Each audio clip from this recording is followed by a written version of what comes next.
সকালবেলা ঘুম থেকে উঠে সব কাজ সেরে রান্নাবাড়া করতে আসা, মানে নাস্তা করতে আসা অনেক টাইমের ব্যাপার।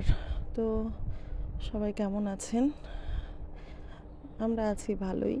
আর এই যে আজকে আবার বৃষ্টিও পড়ছিল, তো ওইদিকে খিচুড়ি তুলে দিয়েছি প্রেশার কুকারে। খিচুড়িও হচ্ছে আর এদিকে ডিম ভেজে নিচ্ছি। খিচুড়ির সাথে তো ডিম ভাজা ছাড়া হয় না।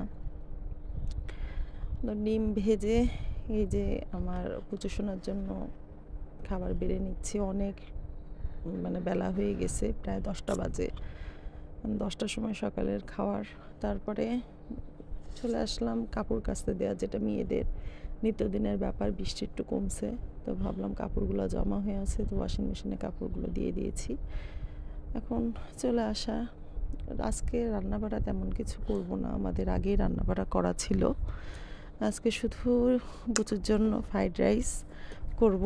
ও ফ্রাইড রাইস খেতে খুব পছন্দ করে, সেদিন রেস্টুরেন্টে যেয়ে খুব ভালো ফ্রাইড রাইস খেয়েছিল। আর বাড়িতে তেমন কোনো মানে গাজর, তারপরে ক্যাপসিকাম এগুলো কিছুই ছিল না, শুধু ডিম আর 2 পিস মুরগি ছিল, মুরগির টুকরো ছিল। তো সেটা দিয়েই করে দেবো ওকে হালকা করে ফ্রাইড রাইস, যেহেতু ওই খেতে খুব পছন্দ করে। তো ভাবলাম একটু করে দিই। আমরা তো ফ্রিজের খাবার খাবো, আর ওকে যেহেতু ফ্রিজের খাবার এখনও দিই না। তো ওই যে ঘিয়ের মধ্যে সব কিছু একটু একটু করে ভেজে আগে থেকেই চাল মানে চাল ভাত করে ঝরাতে রেখে দিয়েছি জল। আর মুরগিটাও একটু সিদ্ধ করে নিয়েছিলাম, কারণ শুধু ভেজে করাটা উচিত হবে না, কারণ ও তো অনেক ছোট, মাংসটা একটু শক্ত শক্ত লাগবে, তাই করে নিচ্ছি। আর ওই তো চাল ভাতটা দিয়ে ডিম আর মাংসর টুকরোগুলো দিয়ে দিয়েছি একে একে। অল্প একটু সয়া সস দিব, বেশি সয়া সস দেবো না, সয়া সস না দিলে ফ্রাইড রাইস ভালো লাগবে না। একটু চিনি, লবণ, গোলমরিচের গুঁড়া এই দিয়েই করবো ফ্রাইড রাইসটা। তো ও খুব পছন্দ করেছিল, আমি করেছিলাম। অন্যদিন খাবার নিয়ে অনেক বায়না করে, আজকে কোনো বায়না করেনি, ভালো মতোই খেয়েছে। তো মাঝে মাঝে ওই সবজি, তারপরে হচ্ছে মাছ, মাংস এমনি না দিয়ে একটু ফ্রাইড রাইস করে দিলে আমার ছেলে খেতে খুব পছন্দ করে।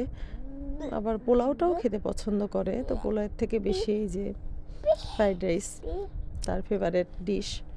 সাথে ডিম থাকলে আর কিছুই লাগে না। তো নামানোর আগ দিয়ে আর একটু ঘি দিয়ে দিচ্ছি, কারণ শুকনা শুকনা লাগছে। একটু বেশি করে করেছি, ওর বাবা আর ওই খাবে। তারপরে কি ফ্রাইড রাইসের সাথে লাগে শসা, তিনার ফেভারিট শসা। খালি খেতে আসবে আর বলবে শসা শসা। তুই শসা পছন্দ করে সে, শসা খাবে। তাই শসা কেটে নিয়ে ওর জন্য প্লেটিং করছি।